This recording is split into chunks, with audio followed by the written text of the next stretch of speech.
नमस्कार दोस्तों, स्वागत है आपका हमारे चैनल में। दोस्तों, आज हम पढ़ेंगे भुगतान संतुलन या बैलेंस ऑफ पेमेंट के बारे में।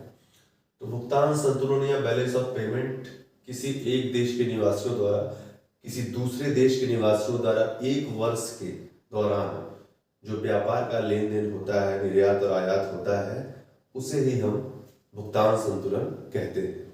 इस विवरण को जिस खाते में रखा जाता है उसे ही हम भुगतान संतुलन कहते हैं। और चूंकि ये एक वर्ष से संबंधित होता है, इसीलिए ये अल्पकालिक होता है।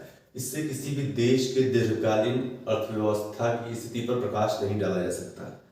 ठीक है, तो दोस्तों, भुगतान संतुलन के लिए हमें दो चीजों पर ध्यान देना होगा।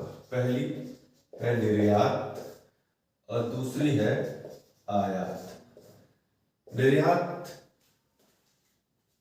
निर्यात में जब एक देश दूसरे देश को सामान देता है, तो ये कंट्री जब दूसरे कंट्री को कोई भी गुड्स या सर्विसेज, ठीक है, सर्विसेज, वस्तु या सेवा, जैसे हमारा जीएसटी लागू है तो उसमें जीएसटी में गुड्स और सर्विसेज दोनों आते हैं। तो जब कोई भी देश किसी दूसरे देश को गुड्स या सर्विसेज देता है तो उसे हम निर्यात कहते हैं, और जब उससे गुड्स और सर्विसेज लेता है तो उसे हम आयात कहते हैं। तो एक कंट्री द्वारा दूसरे कंट्री को देना निर्यात और दूसरे कंट्री से लेना आयात। ठीक है, तो कौन कौन सी चीजें निर्यात में होती हैं? एक तो वस्तु निर्यात होता है, कोई भी गुड्स जैसे जेम्स, ज्वेलरी और खाने पीने की चीजें, ये सब वस्तु में आती हैं। यातायात तथा यात्रा प्राप्तियां, ये ऐसी प्राप्तियां होती हैं जब कोई बाहरी देश का व्यक्ति हमारे देश में आता है और वो हमारे देश की एयरलाइंस का प्रयोग करता है तो हमारे देश को पैसे देता है, तो हमारे देश को से प्राप्ति होती है, ट्रांसपोर्ट के जरिए प्राप्ति होती है। और यही बात जब हमारे देश का कोई व्यक्ति दूसरे देश में जाता है और वहाँ की कंट्री में जाकर वहाँ की एयरलाइंस का, वहाँ की गाड़ी ट्रांसपोर्टेशन की सुविधा लेता है, तो उस देश में एक तरह से अपना पैसा देता है। तो उस देश के लिए वो व्यक्ति एक निर्यातक हुआ और हमारे लिए ये निर्यात है। तो विदेशों में किए गए निवेश, फॉरेन में जो भी इन्वेस्ट करते हैं, जैसे कि आपने फॉरेन में किसी कंपनी ने बहुत ज्यादा पैसा लगा दिया, हमारे देश की किसी कंपनी ने, बड़ी कंपनी ने, चाहे इंडियन ऑयल हो या बाकी कोई कंपनी हो, रिलायंस की कंपनी हो, अडानी हो, इन्होंने बाहर के देशों में निवेश किया और बदले में, निवेश के बदले में जो भी पैसे आएंगे वो हमारे यहाँ, दरअसल क्या है कि निर्यात के जरिए जो भी पैसा मिलता है, निर्यात के जरिए उसे हम रखते हैं प्राप्तियों में। प्राप्तियां निर्यात के जरिए प्राप्तियां होती, क्योंकि जब भी कोई देश किसी दूसरे देश को निर्यात करता है, कोई सामान भेजता है, तो बदले में उसे पैसे की प्राप्ति होती है। तो निर्यात से हमेशा प्राप्ति होगी और आयात से हमेशा आपका क्या होगा, आपकी पूंजी में से कटौती होती है। क्योंकि जब भी आप किसी देश से आयात करते हैं, कोई भी वस्तु लेते हैं, तो बदले में आप उसे पैसा देते हैं। तो जब आप उसे पैसा देंगे तो आपका जो खजाना है वो खाली होगा। तो इसके जरिए, आयात के जरिए आपका जो भुगतान संतुलन हमेशा माइनस में जाएगा, मतलब आप माइनस में जाएंगे। और जब आप निर्यात करेंगे तो आप हमेशा प्लस में जाएंगे, क्योंकि आपको पैसे मिलेंगे, इसमें पैसे जाएंगे और इसमें पैसे मिलेंगे। तो दो तरह की प्रविष्टियां होती हैं भुगतान संतुलन में, एक प्लस और एक माइनस। तो प्लस में तब होगा जब आप निर्यात करेंगे और जब आप आयात करेंगे तो माइनस में जाएगा, क्योंकि आपका खजाना खाली होता है। क्योंकि जब भी आप कोई चीज आयात करते हैं तो बदले में आप पैसे देते हैं। विदेशों में किए गए निवेश से फॉरेन करेंसी मिलती है हमें, तो ये भी हमारे निर्यात में जाएगा। और जब हमारे देश में कोई बाहरी कंपनी इन्वेस्ट करती है, हमारी कंट्री में कोई बाहरी कंट्री इन्वेस्ट करती है या वहाँ कोई उद्योगपति इन्वेस्ट करता है, तो बदले में उसे जो मुनाफा होता है वो उसके लिए निर्यात हो जाएगा, तो हमारे लिए एक तरह से आयात हो जाएगा। विदेशी निवेशियों से प्राप्त उपहार, बहुत सारे लोगों के जो रिलेटिव्स होते हैं वो बाहरी देशों में रहते हैं, तो जो अपने देश के लोगों को बाहर से तोहफे भेजते हैं, तो वो भी क्या है, हमारे निर्यात में जाएगा, प्लस वाले में। ठीक है, वो पैसे हमारे प्लस में जाएंगे। भारत में विदेशियों द्वारा किए गए विनियोग, जब कोई विदेशी कंपनी भारत में इन्वेस्टमेंट करती है, बड़ा इन्वेस्टमेंट करती है, तो उससे भी भारत को पूंजी प्राप्त होती है, तो ये भी हमारे निर्यात या प्लस में ही जाएगा। विदेशी सरकारों या संस्थाओं द्वारा प्राप्त आर्थिक सहायता, बहुत सारी विदेशी सरकारें हैं और संस्थाएं हैं जो दूसरे देशों को आर्थिक सहायता प्रदान करती हैं, तो ये भी हमारे लिए एक तरह से प्लस होगा। तो ऐसा इन सारे जो 6 आपके टॉपिक हैं, ये सारे टॉपिक्स जो हैं आपके देश में यदि आयात के लिए यूज होते हैं या निर्यात के लिए यूज होते हैं। जब इन चीजों का आप निर्यात करते हैं तो आपको पूंजी मिलती है, जब ये चीजें आप बाहर से आयात करते हैं तो आपके पास से पूंजी जाती है। जैसे कि बाहर मान लीजिए कोई देश है, मान लीजिए इंडिया है और ये है यूएस। तो इंडिया के किसी व्यापारी ने यूएस के किसी व्यापारी को 20 करोड़ का कोई ज्वेलरी ना एक्सपोर्ट किया, तो 20 करोड़ जब यहाँ पे 20 करोड़ की ज्वेलरी जाएगी तो इस व्यक्ति का, अगर मान लीजिए यूएस में एसबीआई में खाता है, तो यूएस का वो व्यापारी जिसने इस व्यक्ति से 20 करोड़ का सामान लिया है, 20 करोड़ की ज्वेलरी ली है, जो भी चीज सामान लिया है, वो क्या करेगा कि इस व्यक्ति के खाते में एसबीआई में यूएस में पैसा जमा करेगा। तो जैसे ही इस व्यक्ति के एसबीआई अकाउंट पे वहां पैसा जमा होगा, वो भारत के भुगतान संतुलन में प्लस वाले सेगमेंट में चला जाएगा। जैसे इसमें 20 करोड़ जमा होंगे, वो भारत के भुगतान संतुलन के प्लस वाले खाते में जाएंगे। मतलब अब भारत सरकार को यूएस से 20 करोड़ रुपए लेना है, तो ये हमारे लिए प्लस पॉइंट है। और सेम चीज अगर भारत के किसी व्यक्ति ने बाहर से 20 करोड़ का कोई सामान मंगाया, तो उसका जो यहाँ पे खाता है भारतीय बैंक में, उसमें 20 करोड़ रुपए भारत सरकार की तरफ से जमा किए जाएंगे आरबीआई से, उस संस्था द्वारा, उस व्यक्ति द्वारा, और ये भारत सरकार की देनदारी हो जाएगी उस देश के लिए।